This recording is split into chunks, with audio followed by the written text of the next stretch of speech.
your screen, and that means that we are live. Got you learning this shit's fire.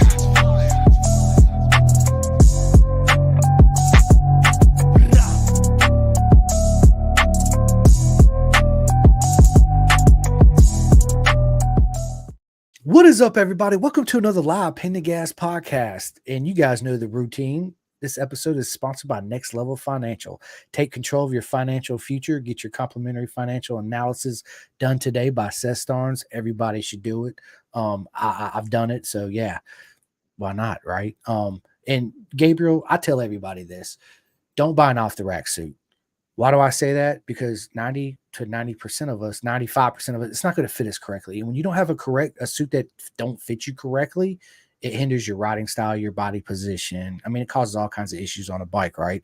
I recommend everybody go to bisontrack.com. It's super simple. Robert and Tosh are some of the best people you're ever going to meet on the earth. They're at every Moto America event, right?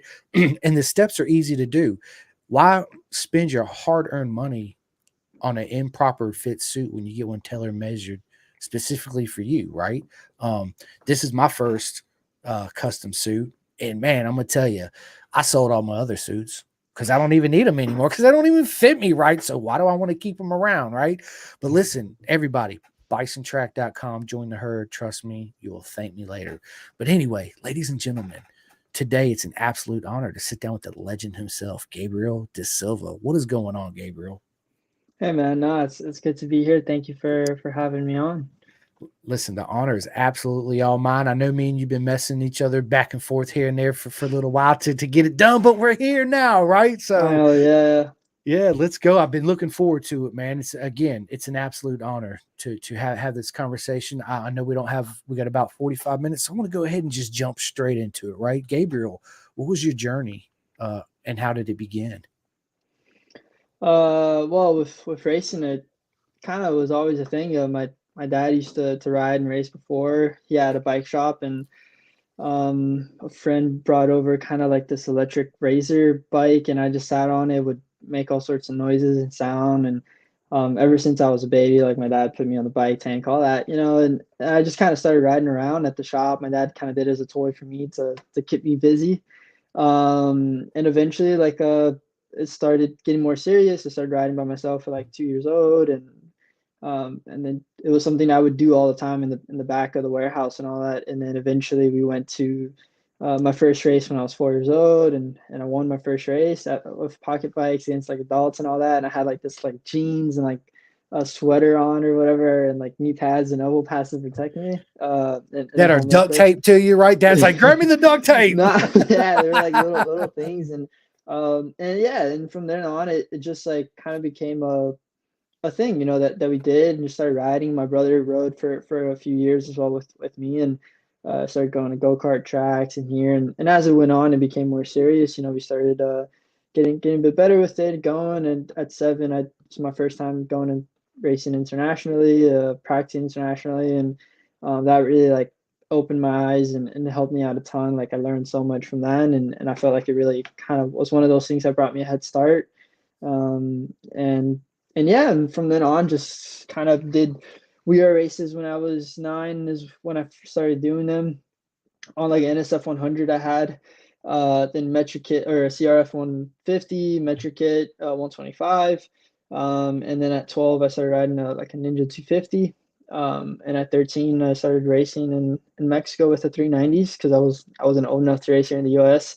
We went to the World Finals in 2017 when I was 13, and like beat most of the guys that came over from the US, which was sick. But unfortunately, we didn't have the budget to race it in 2018, which we liked. So I stayed racing in Mexico because at the time they had we had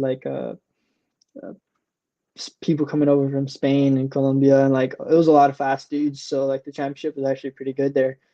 Even so much that I think in 2016, one of the riders that came from one of the Mexican riders I was racing against had got the pole position at the World Finals. So like the level there was pretty good. So we learned a lot, and then just hopped on a 600, and I was already riding once when I was 13, and 14, I was doing a lot of track days with it, and by 15, I started doing my first races on a 600 with Wira, and just kind of went on from there. 21, we did our first couple of races with Moto America, and it was quite different because it was me, my dad, and then we like had a lot to get used to and change, and back then we were running different tires, so we had to get used to the Dunlops. And eventually at the end of the year, we only did like 3 rounds, I think, 4 rounds. And at the end of the year, we won our first super sport race, which was sick. And then 22 didn't get to do much really at all, didn't do any racing. And 2023 just came back and got an opportunity like 2 weeks before round 2 of the Stock 1000, and I was 19 back then, and we kind of did the season. Rest of it started catching up. We went pretty quick at times, but just had a lot going on. Didn't quite get to put it together. And then this year it was pretty good. We had second in qualifying for the first race, P2 in the first race, and then a DNF, and then some bad luck the rest of the season, and didn't quite get to finish it. But yeah, it's kind of like a quick overview of what I've done over the years. Obviously, there's been a lot with it, a lot of different championships that we've done, races, and traveling all over the place. And it's honestly been, pretty fun, good time when I look back on it. Got to do quite a lot of things, and always had it's always been like a kind of a family sport for us. What a journey, right? I mean, racing all over the world at a young age, get to traveling all the time. I mean, dude, there's kids here in America right now and on our grid that would love to be able to do that, what was it like racing in Mexico? Is their championship a lot different than Moto America, like the atmosphere and the way they got it scheduled, or? I haven't been there in a few years, but when I was, it was kind of similar in a way. I think we had a little bit more time on the track, and the atmosphere was great. Like the people there were really awesome. Definitely a lot of fans to the sport. Like the fans were like big fans. We would go to Mexico City on like where they race in Formula One, which I think they're racing at this weekend actually. And that was a sick track, and there'd be so many people over there, and all the guys are coming over, and the fans just like want to take pictures and autograph and all this. Like there's definitely a pretty big vibe to that over there. And it was very good. I enjoyed it a ton. They had a couple of things that are different there, but it was a good time. It took a little getting used to, a little bit with the travel there and things like that. But the nice thing too was I'm in South Florida, so it would only be like a 2-hour flight, give or take, depending where we were going, to get there. And then sometimes we take the bus overnight for like 11 hours and then get there in the morning to go ride. But it was a good time. Definitely met a lot of good people, a lot of fast people. And then now also have a lot of mutual friends from that have raced overseas, and even people like Richie. Met a lot of his family and things over there as well. And it's been cool, like to have that connection with everybody over there too. Oh, for sure. It's again, we talked about this. It's a beautiful circus we're in, right? It's Yeah. all around the world, right? It's all racing is under the same umbrella, if you so call it, the circus. It's yeah, man. So we're coming from club racing, because we all know when we get into club racing, it's fun, amateur, and you move up, get your expert, and you're like, yes, dude, I'm so fast, right? Then you step on in Moto America, and you're like, okay, I need to do some more work right here, right? How did you find making that transition from club to Moto America?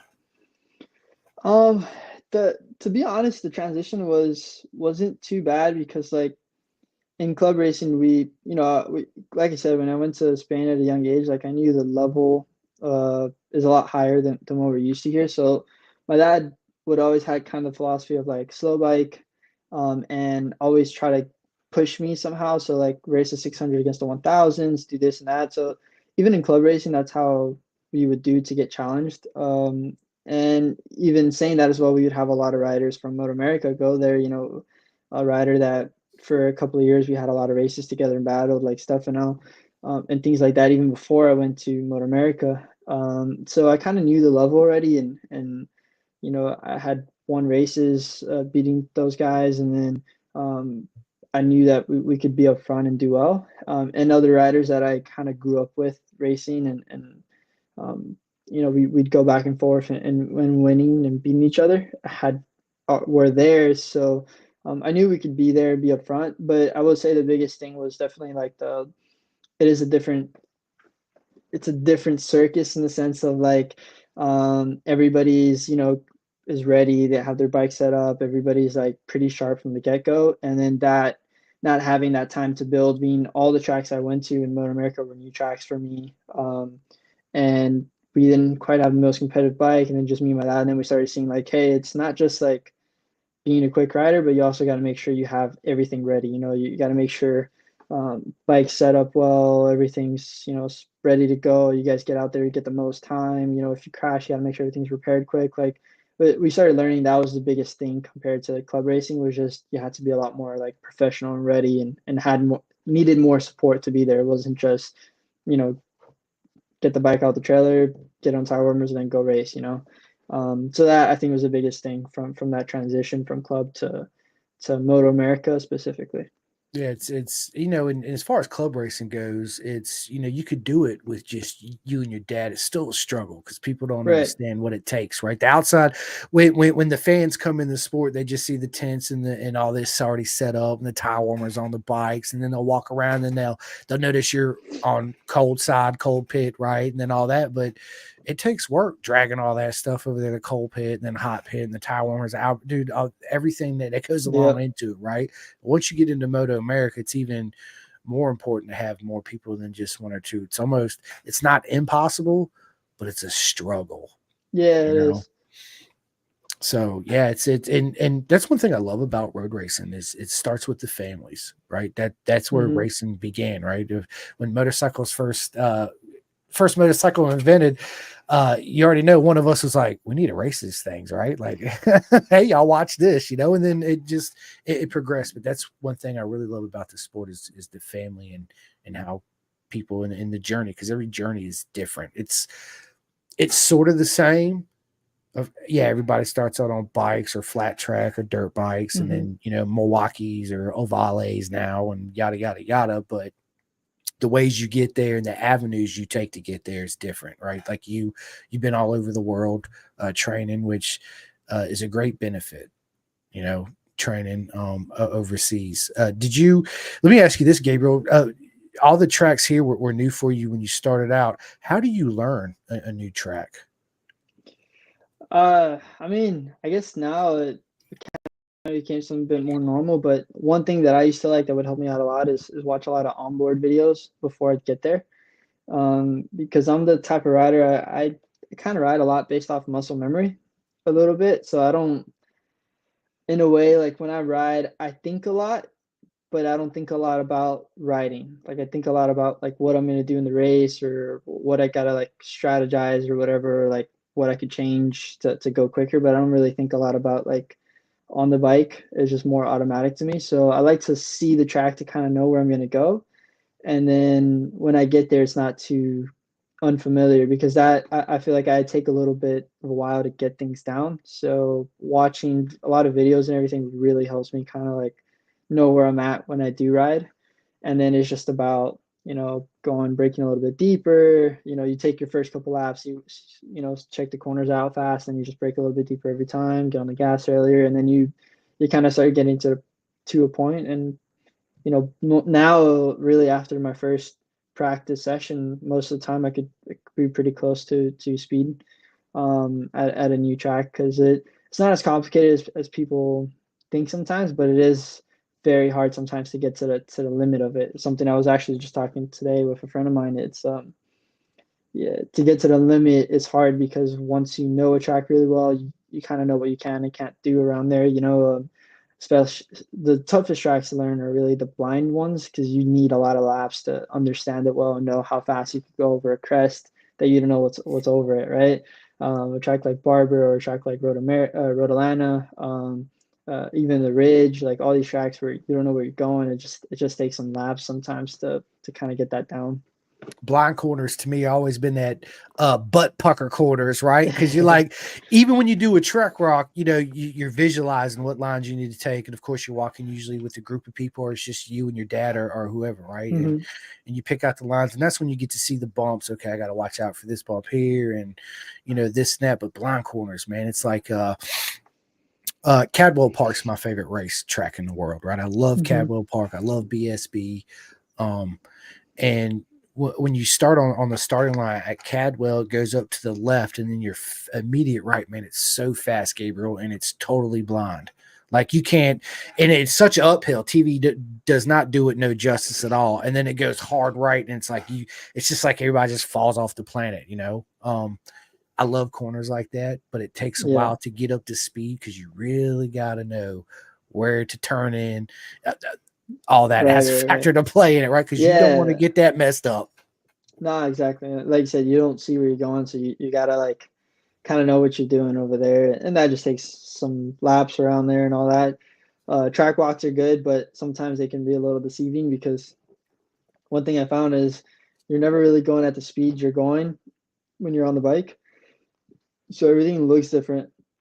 And at the same time, I also feel a little bit about when you're on the bike, you're always a little bit lower than when you like walk it. So everything also looks different than when you walk a track. I mean, I'll be honest, I had ridden around Barber Motorsports, a good example, because I was just there now, and I'd ridden around there a couple of times and all that was fine. And then the one time I went to walk it at a Motor America event, I had no idea the drops and how it was elevated on certain areas, and I was like, what? Did they change this? Okay. But it was just I had no idea there was certain drops where there were because you're not sometimes on the bike you can't quite see what you can see walking, and when you're walking you can't quite see what you see when you're on the bike.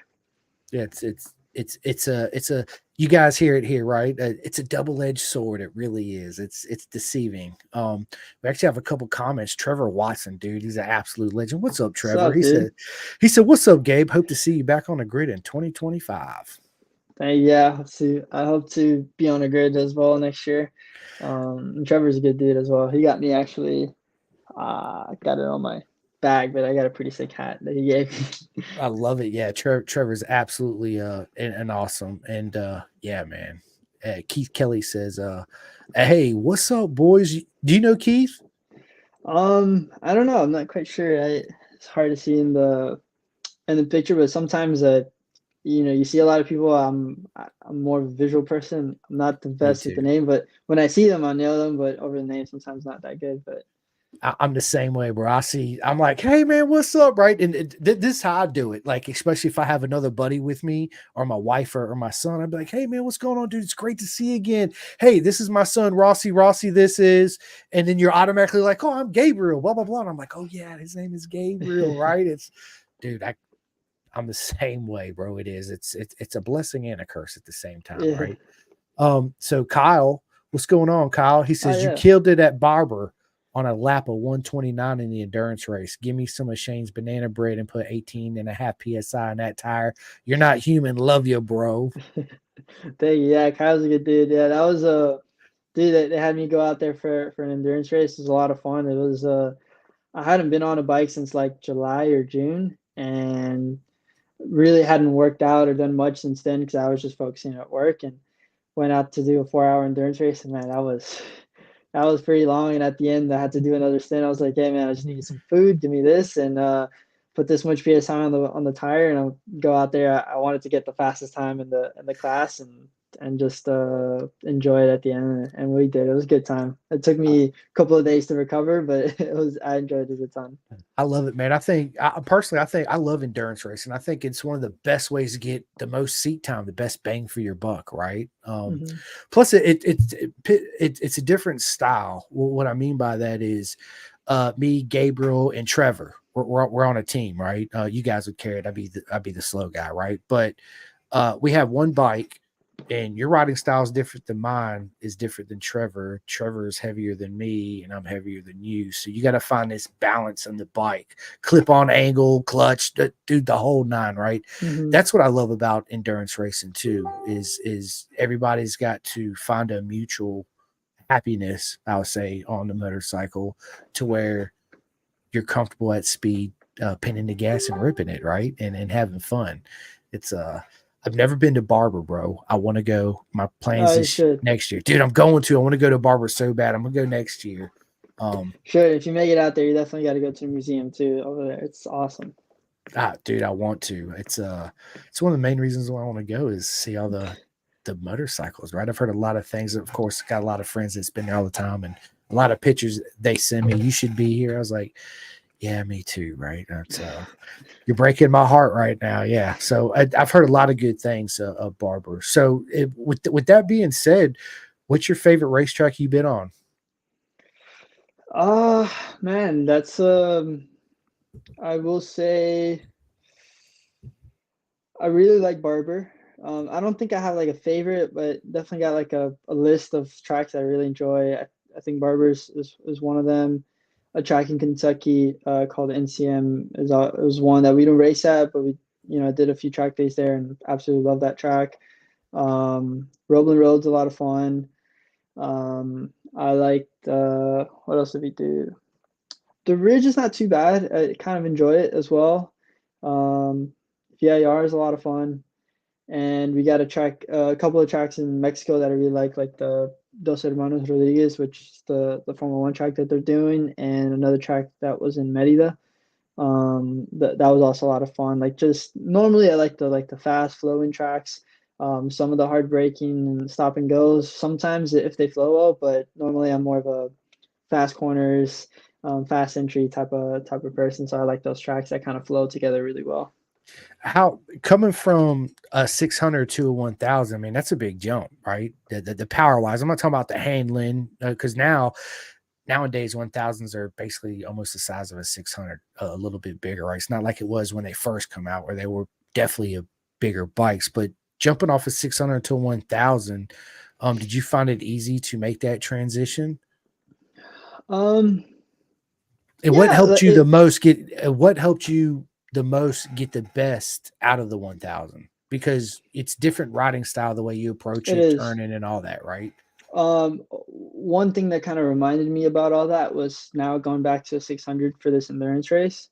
It's like I was like, man, whoa, I gotta like change everything again. It is a pretty big step. I think for me, it was almost a bigger step than the 300 to the 600, because you have a lot more power. The bikes weigh a bit more, so it kind of changes the way you get into a corner.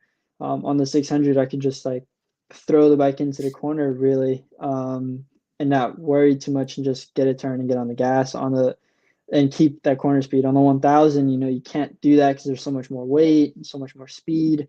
That's one of the things that I noticed going back. I was like, oh man, I could really like, I was breaking a three board and I was like, oh, I could go to the one board now and like just let the bike go. And that was, I think the biggest change was that. The transition wasn't too bad for me. I had always done a couple of track days here and there on the 1000. Really, like my first actual like race on it was I had done like maybe one or two club races before, but really 2023 last year at Barber was really my first race actually racing the big bikes. And the first race I had the third quickest time of the third quickest time lap time of the race. So it was, and we still had a lot to improve on the bike, but it was something that I like kind of transitioned well. I think because I kind of learned how to ride the 600 really well, and I'm a very like analytical thinker, so I like to analyze everything well, like see what I had to do to be quick. And on the 1000, I kind of figured out, the riding style was different and kind of worked on that. And it's almost easier. You have to be good on the throttle, which I think something from me riding two strokes for a long time and doing flat track really helped me out.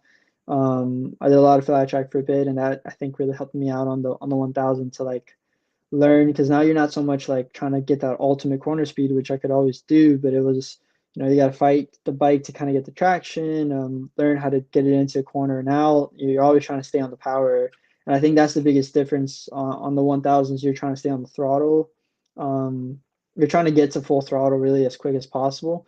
Where on the little bike, you're trying to stay on the throttle as quick as long as possible. So I think those are the like biggest differences. But man, I enjoy riding a 1000 for sure. They're a lot of fun. They're a lot of fun. And Bro, first time riding a 1000, got third quickest time. I mean, I know you was probably like, wait, what is my transponder actually working? Like, are you guys kidding me right now?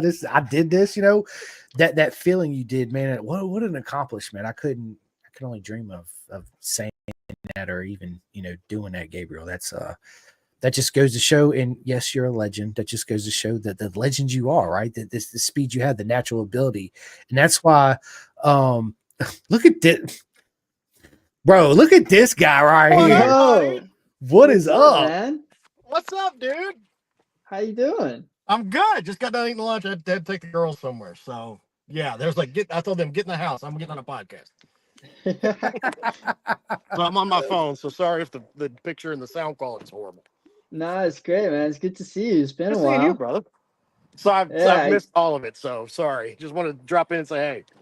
nah, it's good to say, hey, see, this guy needs to be at the races more because whenever he's there, I do really well for some reason. Hey, you know what? You've podiumed and won both times that you've been there at Barber and I've been there. So Yeah, exactly. He needs to show up more so I can be over Hey, there and look, do well. I've told you every time you're there and I'm there, we'll do it. We'll Yeah, see what it's happens. pretty cool. Sky, I gotta go visit you guys sometime soon. I gotta get over there out to NCM. I was just telling them how it's one of my favorite tracks. Come on, dude. You got a spot. You got a spot to lay your head if you need it. I Thank you. appreciate it. I'll take you Yeah. up on that for sure. Both of you. Come on. Yeah, I know. Yeah, I need to make it out there too. But yeah, so Daniel, I told him, I was like, yeah, man, I wasn't gonna tell you, but Daniel's was gonna jump in here when you text me. He was like, no, I ain't gonna be able to do it. So I went ahead and kind of spoiled it. So It's here fine. you are, right? I didn't know. Again, I didn't know how the day was going to go. So, is what it is. It is, man. It's Yeah. always good to see you, Daniel, for Oh, yeah. sure. So let me ask you this: since I got both of you sitting down here, how did you two meet? You want to tell the story? Or you want me to? You should tell the story. I see Okay. Gabriel had this smile come on him when I asked him that question. So I was working pit out and grid for track day at NCM with track day winner. And so I've been doing it for forever. And normally when you can usually notice somebody that's racing, that's like a top level, like a really good racer, when they're leaving and they don't like have to move around to get through. It's just kind of like little movements and they're all real close to each other. And it's just like, oh, he came through in advance and he was on, what year was that R6? It was old. I know that. It was a 2012 R6. There's a 2012 R6 was like what, built suspension but stock motor. And so he just kind of moved his way through. I'm like, okay, he's a racer, whatever. So I'm sitting there letting people go through, and all of a sudden I hear this R6 wailing within an inch of its life coming down the front straight. I'm like, what? And I couldn't pay attention because I was like, come on, I got to get people out of there. So he goes through the turn one chicane section. Mom says hi, by the way. They're up there Oh, working. nice. Yeah, mom and dad say, hey, they're up there working a car event. So mom looks at me and she goes, you need to watch that next time he comes through.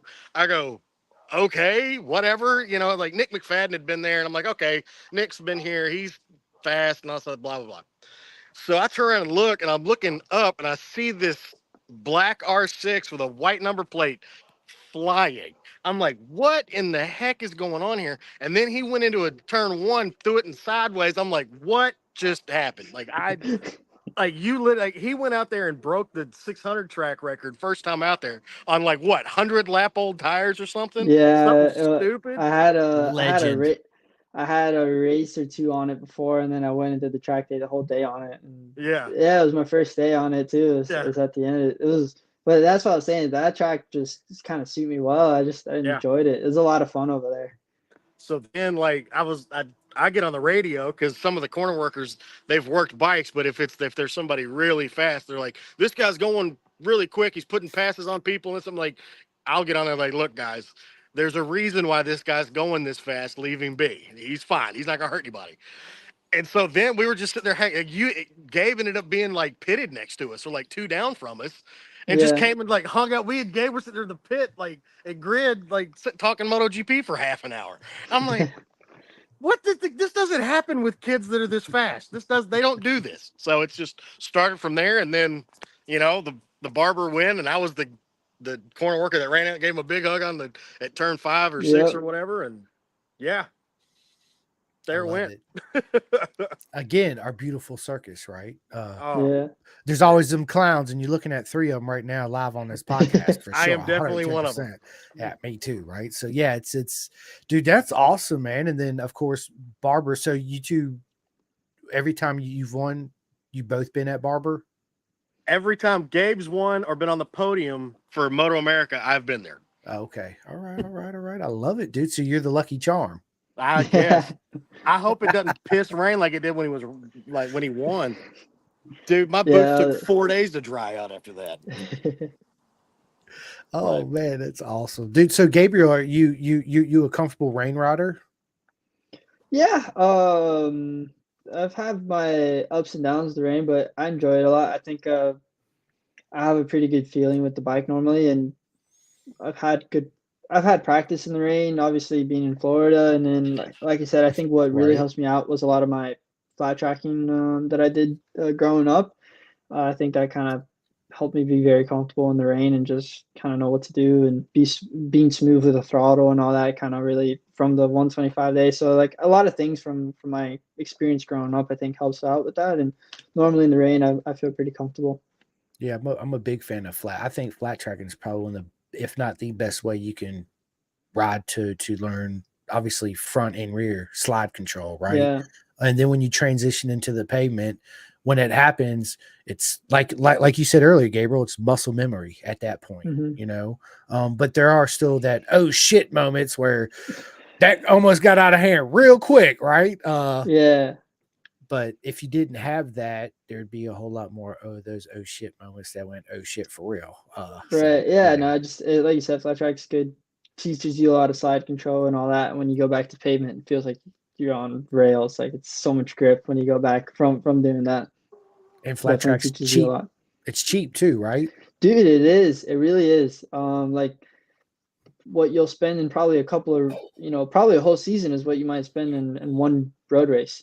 On one set of At least Dunlop to tires. the level that I did, like the like amateur stuff that I was doing it was really cheap. Like we never like had a proper bike and all that or suspension, but like even besides that, I think it was like probably like 30-50 bucks probably for the race to like do a whole race, and like you guys go out and ride or like do their little practice days was also like 50 bucks or something. And it's way cheaper, and the tires last a lot longer, everything lasts a lot longer apparently. So it's definitely a fun sport to do. It teaches you a lot. It's cheap. I always was like, well, road racing doesn't work out. Like if I can't afford it anymore, we're just gonna do flat track. I love it. Supermoto. Yeah. I have to do that. I actually haven't done supermoto for a long time. I've brought my 600 to go-kart tracks and done that, but I haven't ridden a supermoto. I've never ridden a 450 supermoto. I have to get one to ride it. Daniel's got one. I've got one. If I can ever make it run right, you are welcome to it. Well, granted, it's also probably older than Gabe, so I mean, it's a good platform, but it's like I call him Oscar. I got him out of a garbage can, and he's kind of grumpy. So like if I can never get it to run right, both of you are more than welcome to it. That's awesome. Dude, that's good. Yeah, it's KTM too, right? 525. Yeah. That's well, it started life as a 520. It's a 540 now, and I've got it. Yeah, it's stupid. It's really annoying. Sounds like a lot of fun for sure. I love supermoto. It's so good. I've had several. Personally, I've had they've been all street except for one, but I had the DRZ 400. Come on, man, it's cheap, it's fun. I've got pulled over way more on this little 400 than I have any crotch ever been on the street, because I'm at a stoplight and I'm like, why am I waiting in this traffic? There's a sidewalk right here. Hey, y'all, watch this wheelie as I'm going down the sidewalk, and then you just pretty much do whatever you want, right? My favorite supermoto that I've ever owned, and I regret selling to this day, was my Aprilia SXV 550. That thing was a freaking monster V-twin, but it also come with monster maintenance as well. So it's one of the reasons why the only reason I sold it.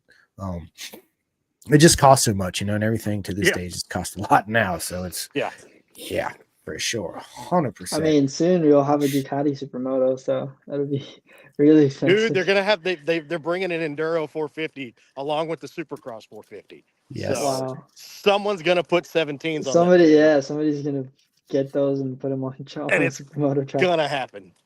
It's going to be proper mega for sure. All gonna be 100%. ridiculous. It is. I love Ducati, as you guys know. I got a Yeah. Ducati tattoo. They've always just been my favorite bike. Not saying I don't love any other bike, dude. I own a RC51. Dude, I love all manufacturers of bikes. Mhm. But yeah, it's dude. So Gabriel, you're in Florida. You know, I'm friends with Michael Carrera and SFL Mini GP and all Mhm. that. Do you go down there and ride with them too? I haven't. I've always wanted to, but I haven't. Like I said, I don't have like a little bike or a Supermoto bike, so I've never been able to make it out there. But I've been wanting to. A friend of mine, I think, said they're having a race next weekend. He's gonna go there, so I might go if I have time to pop up and say hi. But I used to do it a lot back in the day when I was younger. But as I went on to the bigger bikes, it just kind of all I could afford was riding the big track, so I kind of stuck to that. But I've been really wanting to go out and ride a Supermoto bike again. Yeah, well, good, man. Dude, you should do it. Highly recommend. And you don't need a bike, dude. They'll provide you one there, dude. Gabriel, but this is another conversation we'll have off camera, bro. Yeah. I got you, dude, for real. You want to show up and ride? We got you. My buddy Chris, he says we've got plenty of Supermotos at Bushnell. I was about to say that too. I was like, you go down to Bushnell, go ride with them crazies. And he says Bushnell has a dirt track open now too, nice. guys. Oh, heck yeah. Boom. There it is, right? So yeah, it's good stuff, man. And Chris, I don't want to mess this up. He's a good friend of mine. Is it Pro Tampa Rider, Chris? I hope I didn't mess that up, but he has a company that he teaches people how to ride to, and Chris is an absolutely proper mega human being and a good friend of mine. Yeah, and faster than me, so we'll just leave it at that, right? I'm slow, but I just like to have fun, right? To me, my ideal is all my friends, even in Moto America, get on a bunch of little groms and just, bro, just battle it out on track, right? It's Dude, be a lot of fun. The closest I've ever been to an actual fight after a race is after a grom break. Dude, like it was bad.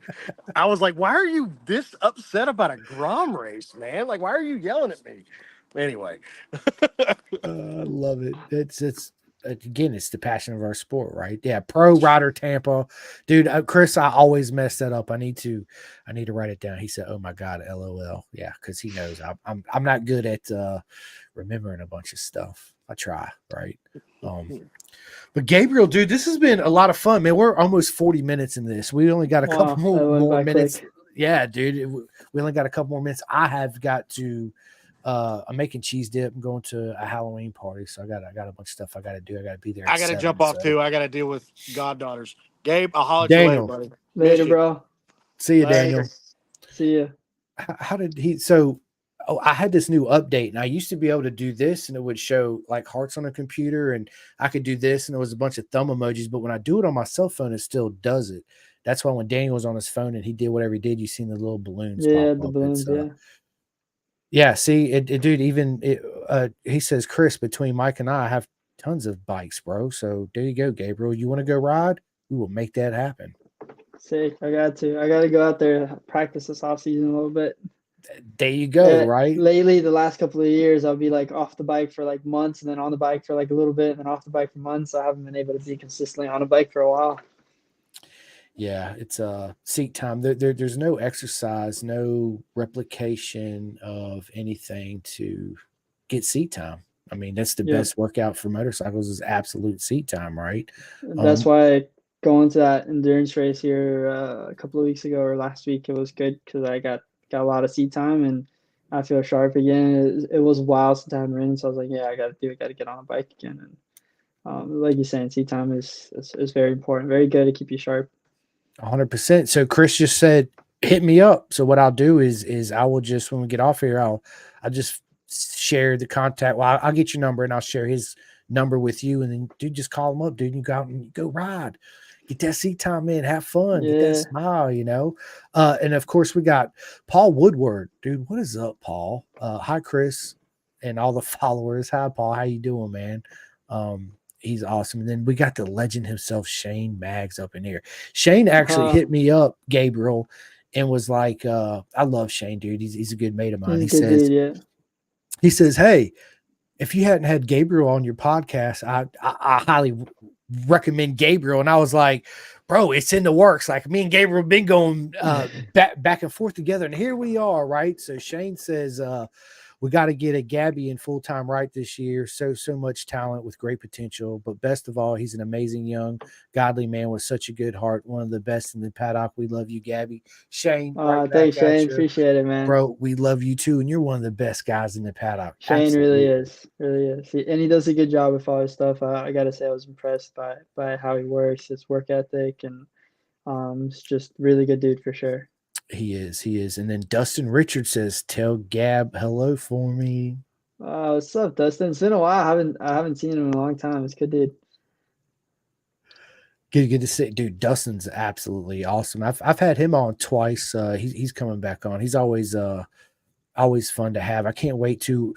One thing that I love, Gabriel, is doing this podcast, but my friends such as you now, right? But when we get to meet in real life, right? That's when it comes full circles because of the energy and I'm not a big high five, I'm a big hugger, right? So I give big hugs and yeah, man, we'll have, dude, it's absolutely a lot of fun. So yeah, my buddy Paul is from South Africa. One day right out there over in Africa, dude, I would love to come out there, Paul. I actually did do a race down in South Africa when I was 7. That was one of the Did races you I really? did. Dude, Yeah, that's at a awesome. track called Red Star. It was one of my favorite experiences I had. It's really awesome over there. Definitely enjoy it. I got a lot of good South African buddies, and I enjoyed my time there for sure. We had the race, which was awesome.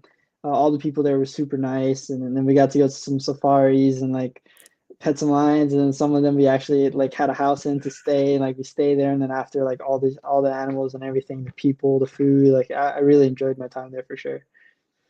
I want to go. I got some buddies out there in South Africa too. Paul Woodward is one of them. He has a Savannah, his daughter. I had her on the podcast. She's proper fast too out there. And then Donovan Foray. He's a good mate of mine. He's out there. His dad actually owned the biggest motorcycle magazine out there. Now, Donovan's a national championship road race champion, and he's got his own TV series out on motorcycles and stuff, which is really cool. So nice. That's very cool. I would love to go over there one day. I'll make it, Paul, for sure. You should. I will. He said Red Star is a great track. Yeah, it is. It's very cool. I got another buddy, Bjorn, estimate. I can never say his last name. I'm bad with trying to pronounce people's last names right. He's actually Brad Bender's personal assistant. Oh, that's cool. So yeah, he's absolutely awesome. And then we got Craig O'Harris, another mate of mine, all the way from the UK, man. He says, "Sup guys, checking in from Bulgaria this time, bro. What are you doing there? You're always somewhere. Hope everyone is doing good." Yeah, man. Yeah, Bjorn. I can never say his last name, Paul. Estimate. That's how I say it. Estimate. There you go. It was cool because when I was over there in BSB, dude, Bjorn was the last person I ever expected to see at Cadwell Park, and I turn around. And he didn't see me. I seen him. I was like, bro, what is up? He turned around. I was like, what are you doing here, mate? I was like, I was going to ask you the same thing. What are you doing here? Come to find out, he stays out there some. So, yeah, that's why he was there. And, of course, he had to go to Cadwell Park. BSB, if off the top of my memory, have you been in BSB before? No, I have not. No. Okay. I've always thought they were a cool championship, though. It seems the racing there seems really awesome for sure. Man, I love BSB is my favorite race organization. Not taking nothing away from Moto America or Moto GP or any of that. For me, it's the number one of all is the Isle of Man TT. That is my hands down favorite race in the world every year. Ever since I seen it when I was in high school, my buddy's uncle was like, "Have you ever heard the TT boy?" Because I had bike and I was big into racing. I was like, "No, what's the TT?" He's like, "Grab a beer and sit down and watch this shit, just old." And he throws it in, dude. And I was like, what is this? He's like, this is the Isle of Man TT. And from that moment, it's been, my favorite. And then Cadwell Park is how I come to loving Cadwell Park was we used to have fast bike magazines, performance bikes magazines, which are European magazines, and that's where they show you get, World Superbike and the BSB guys and all that in it. And I actually got a picture. You can barely see it. It's right there above my light switch. That is actually Johnny Ray on a Red Bull CBR 1000 RR. Wheeling? Totally launching it off of Cadwell Park, right? Wow. So, dude, and Johnny Ray raced for Red Bull back in BSB. How long has it been? So that kind of tells you, yeah. So, yeah, man. But listen, dude, we're 45 minutes into this, man. I'm sorry, but we're going to have to cut this off here in a second. But before we get off here, I know I did not get into my favorite part of the interview, which is fine. We're going to save that for part 2 because there's so many more questions I need to ask Gabriel. I can't wait to have the second conversation. But before we get off here, thanks everybody for watching this live. If you hadn't had a chance and you missed it, you can go right back to my YouTube channel or Facebook and catch it. Or tomorrow to be out on Spotify, iHeartRadio, and all that good stuff. But Gabriel, tell everybody where they can find you and follow you on social media and where they can sign up and buy any of your merchandise if you have any for sale. Well, everybody, if they want to keep up with me, I've got to do a better job at it. But the main social media, the one I really use, be Instagram, just my name, Gabriel Da Silva _4. Don't have any merch or anything like that yet. That's something I gotta see for the future, do some cool designs and stuff like that. But yeah, just I have all my stuff there if people want to follow and keep track of me. Yeah, absolutely. And Gabriel is an absolute legend. I hope you guys enjoyed a small glimpse into his journey that we had the honor to sit down and hear about today. And yes, Craigo Harris. I met Craigo at Cadwell Park last year when I went for BSB, and he was in his wig, his big bright wig. Yeah, I'll never forget that. Yeah, so we've been mates ever since. He's good. And Paul, you too. Sorry I joined in so late. Cheers to all. Stay safe and ride hard, Paul. Give Sarah a big hug for me. Savannah, sorry. And yeah, absolutely. You too, mate.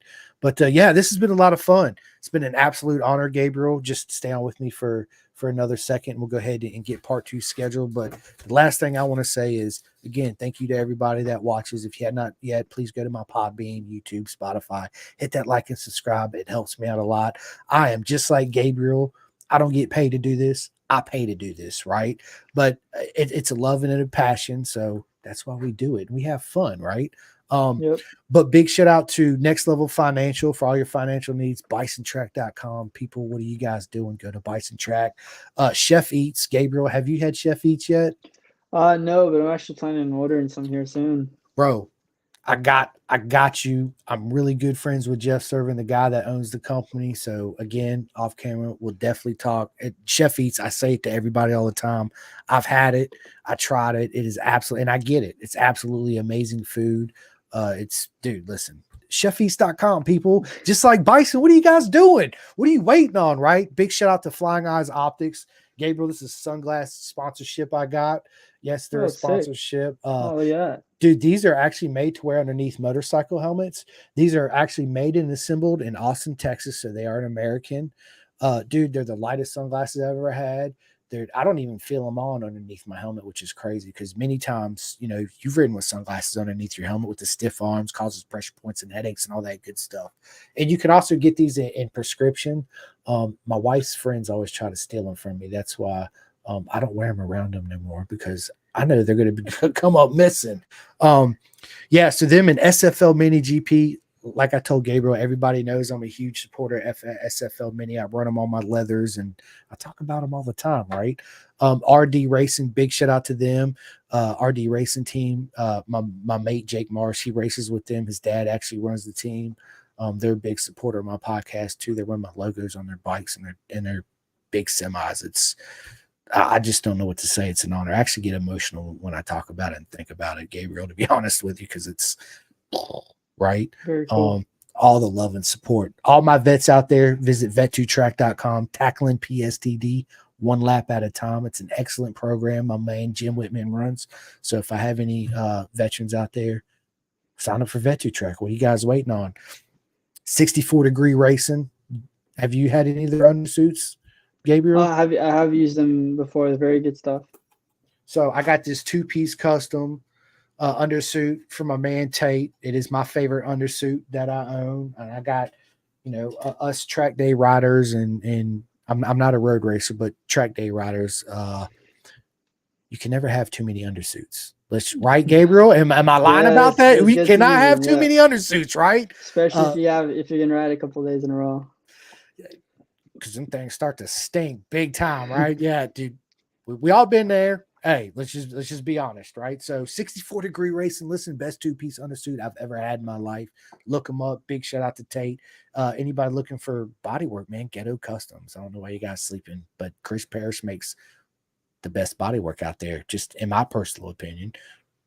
So look them up if you need some. I got a sponsorship out there in the UK, the clothingkings.co.uk. You guys can go out there and order all your Pin to Gas merch. So big shout out to Martin. Man, he's such a great guy too. And BSB Barmy Army, Gabriel, we need a program like that out here. BSB Barmy Army. What he does, Gabriel, is like, let's say I show up to the paddock and I come up to you and I say, hey, Gabriel, I have this program. What I do is I help fund up and coming riders. Let's say they need a new pair of boots and their parents can't afford. Let's just be honest. You buy Alpine Star, they're $500-$600 for a pair of boots, right? Not everybody can afford that. Okay. But with It's this true. program, we'll go around and be like, hey, Gabriel, do you have like some knee sliders on an old pair of worn boots you could sign for me that I can auction off? And I take those proceeds and I help fund somebody's suit or gloves, or if they need a helmet or whatever it is, we provide for that. So big shout out for BSB No, that's Barmy very cool. Army. That would be nice to have something like that here for sure. Help Yeah, well, out everybody. it is, Gabriel. It's not just for the up and coming people like you. You might show up and be like, because again, racing's not cheap. It's not No, leather it's not. suits. They're not cheap. Helmets, they're not cheap. Back protectors, that especially now everybody's got to have. In Moto America next year, it's mandatory air vest. So that's a whole nother cost. And if your suit is not airbag compatible, guess what? Now's a good Gotta time to buy go a to suit, too. bisontrack.com and get that airbag compatible custom suit started, right? So like how I threw that in there. But yeah, and then of course, STG, man. Don't order anything from anybody else. Go to sportstrackbike.com and dude, show Brian Van and Max Van, show them all the love and support, man. They're absolutely amazing human beings. Yeah, dude, and Sage Tailoring and Road Racing Fund for the Air Fence. Everybody needs to sign up for that and show support for the Road Racing Fund. Chris Ulrich and his dad and all of them, man, they're such amazing people and what they've done for our sport. So please go up, sign up, show up, and if you happen to be at the track, you can get a 2-up ride with Chris Ulrich. But don't tell him I said that. Don't tell him I sent you. But you can do it, and he'll make it happen, which is, I haven't done it yet, Gabriel. I really want to do it. So, Chris. They seem pretty cool. You should.